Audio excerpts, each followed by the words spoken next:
1, 2, 1, 2, 1, 2. Yep, there we go. 1, 2, 1, 2.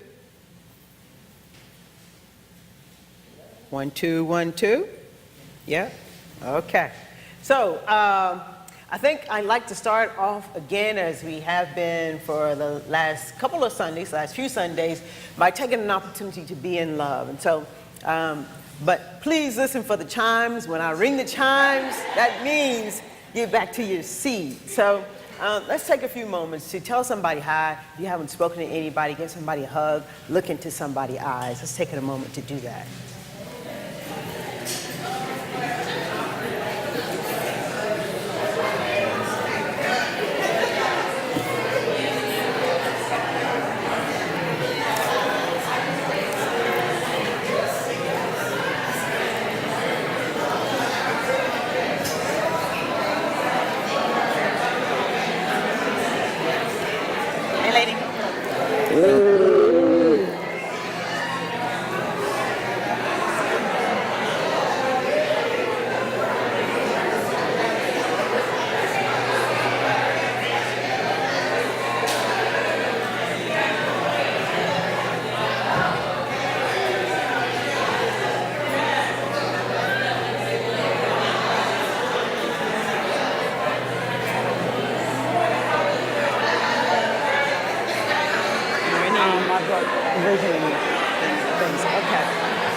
Always out of control. I know, right?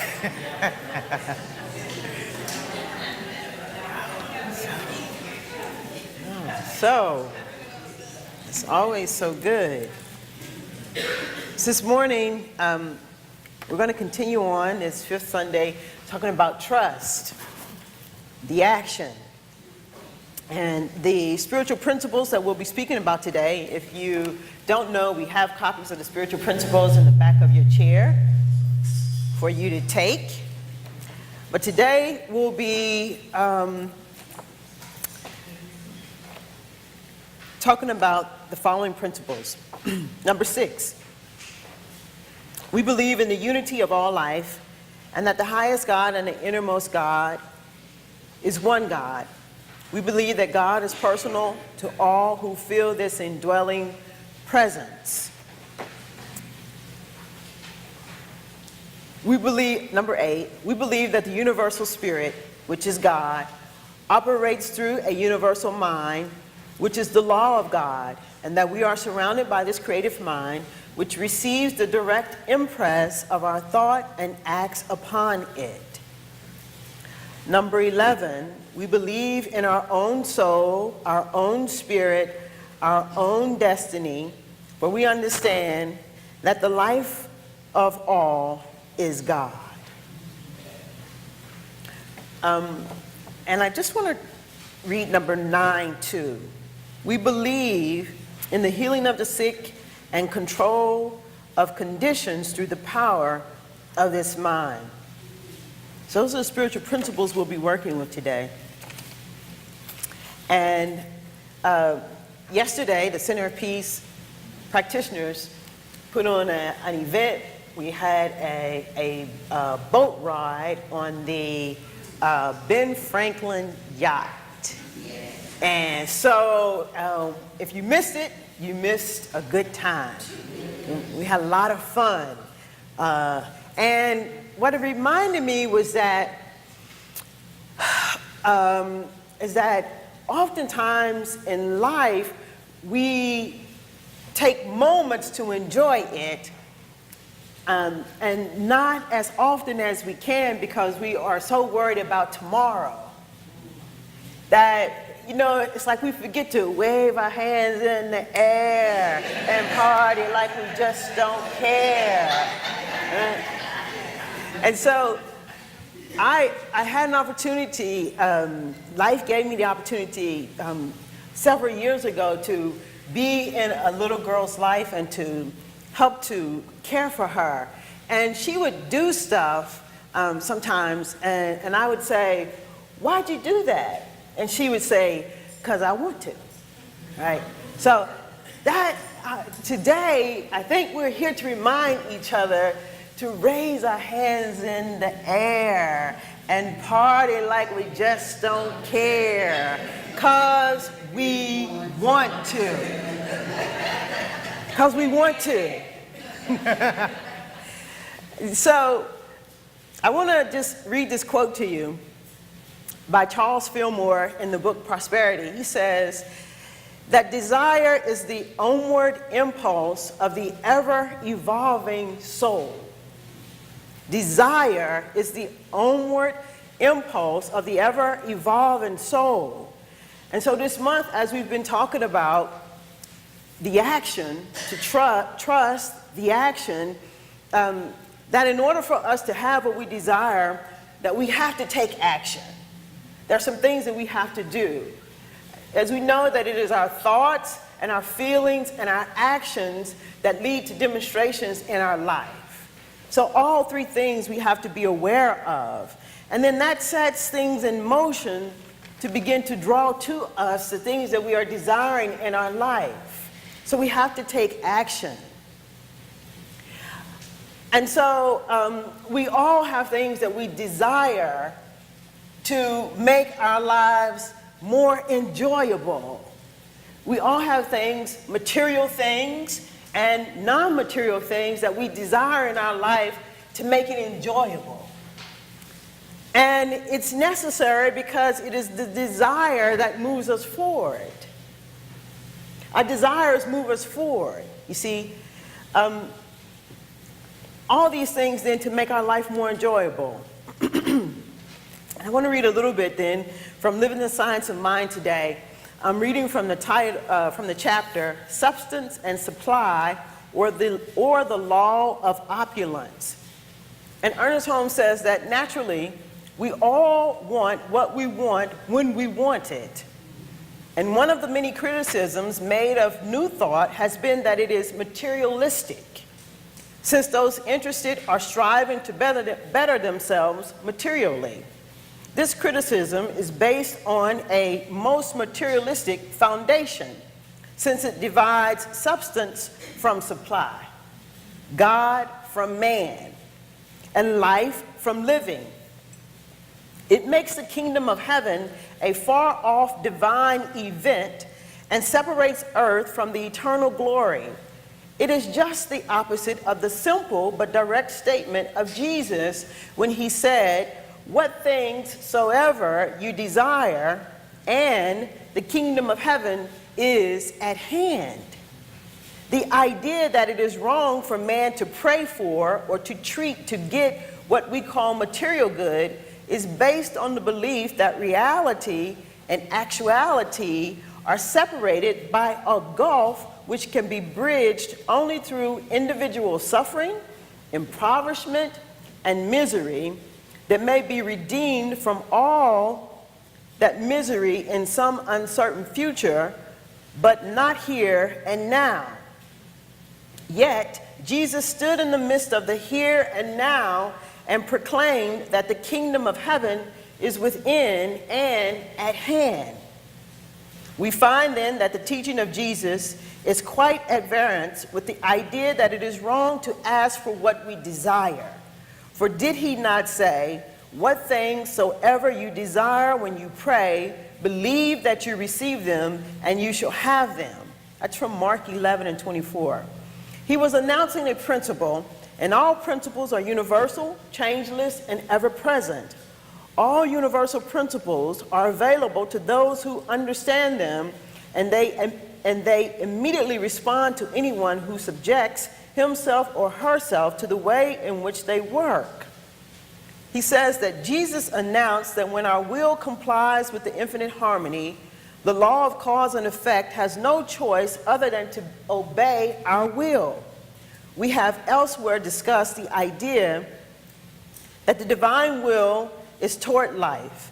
Since being the very principle of life, it cannot contradict itself. It must be toward life. It is toward givingness, since in giving it expresses itself. Therefore, we know that as far as the divine is concerned, it is always its will that we be self-expressed, for God is expressed through the expression of man. There cannot be the slightest question but that the divine will is toward giving us what we want in the way in which we want it, provided we first have complied with the divine will, which is harmony, peace, love, goodness, truth, and beauty.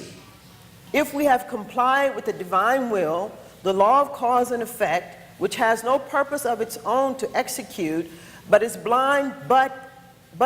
blind but intelligent force, must bring the pattern of our desire to us.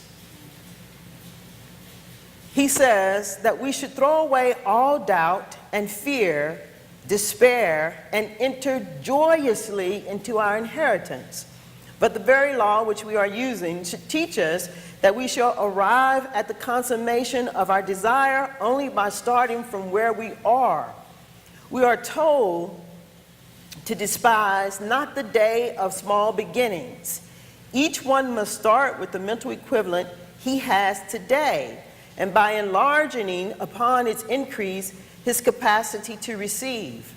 In this connection, we must remember that the law of cause and effect, the universal subjectivity, has no intention of or purpose of its own relative to any individual. We make up its mind for it. We make up its mind for it. Then having the things we desire, what we've been talking about then is that it means then that we have to give up our limitations or let go of our limitations, that we have to open ourselves up for what's possible rather than what's not possible. It means releasing judgment of ourselves and releasing judgment about others. And we have to get very clear about what we desire, what we want. As I said earlier, then, to desire is to evolve. It is our natural way of being, which means then that there is then an opportunity for our consciousness to expand and to grow. Because to the degree that our consciousness expands, then the more we can enjoy life, the more we can take part in the good, the all good. And so what that means then is that we're going to have to move out of our comfort zone. And some of us are comfortable in the uncomfortableness. So we have to be willing to move out of our comfort zones, because the thing is that we don't realize that all that is needed for the desire to be made manifest is within the desire. All that is needed for the desire to be made manifest is contained within the desire itself. The new house, the new car, the new job, the new relationship, the desire. All that is needed for the desire to be made manifest is contained within the desire.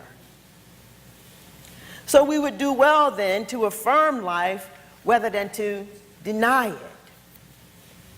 And so, as I said earlier then, some of us though, we are so unsure of what tomorrow may bring that we don't take action. So afraid of what tomorrow might bring that we don't take action. In other words, some of us are engaging in the principles and practices of the science of mind and of new thought, and we delve into it only because we want guarantees.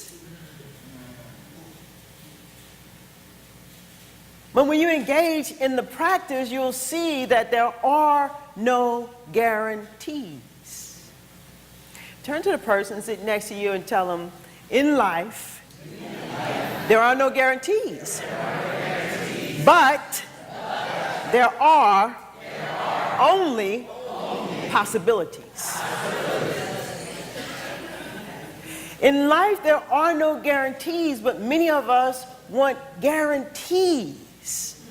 And because there's no guarantee, we don't take action. But there are no guarantees. There's only possibilities.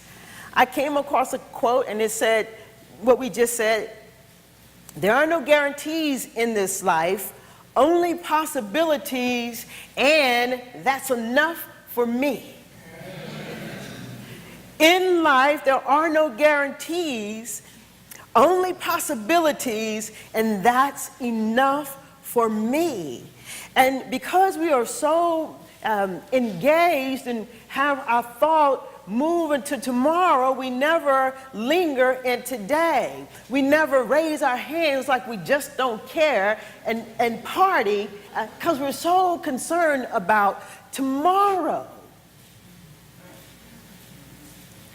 Instead of enjoying the possibilities of today. In other words, we have somehow then allowed our practice to move beyond this idea of affirming our Father who art in heaven, that which is within me, give me this day my daily bread. See, in that way, then I'm not worried about tomorrow. I'm only centered in today and what's possible today. Give us this day our daily bread. And so when we are looking for things, when we are looking for guarantees, then really what we are saying to ourselves in some way or another is that we really want things to stay the same. That's kind of what a guarantee is like. I just want things to stay the same. Or it could mean then that we want to do as little as possible. We want to raise our hands in the air and party like we just don't care, but we don't want to get up and dance. You know? It's kind of like that. You know? We want to do as little as possible. We want to live a joyous life, but we don't want to engage in anything that brings us joy. We're so focused on tomorrow that we find ourselves then living in the land of what ifs. What if it doesn't work out? Or what if I don't finish? Or what if I don't have enough money? What if they don't like me? What if, what if, what if, what if, what if, what if, what if? That's wanting guarantees. And when we want guarantees, it's easy then to be tempted. It's easy then to let your desire go. Instead of affirming life, it's easy to deny life.